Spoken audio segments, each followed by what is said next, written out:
period and time denote the same sense with respect to the mentioned perspective and as in the blank one follows. And so it is clear that time is unfit for the blank one. Besides, territory means an area of land and dynasties means a line of hereditary rulers of a country. The warring states spanned nearly 1500 years, and so the choice A is relevantly fits for blank one with respect to the sense of span to be merged with the hereditary issue.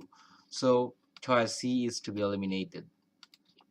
Overlook or overpass both have negative meanings which denote ignoring or neglecting an issue. On the other hand, oversaw means supervising a great cultural development and conflict that resulted in the various regions had been overseen, and it fits the blank too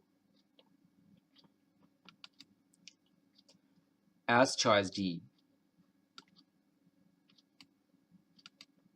The development or conflict cannot be ignored in any analysis with any relevant sense, so choice E and F are to be eliminated.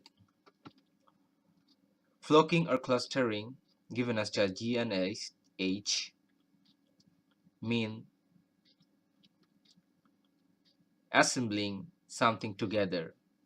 Great cultural development and conflict that resulted in the various regions independently as strengths of society as mentioned above, and if something has to be resulted in independent form from an origin, then it has to be fragmented or divided, which is denoted by the choice I, as crumbling means breaking or falling apart into small fragments, which fits blank 3. So we can eliminate choice G and H. So the correct answers are choice A, choice D, and choice I.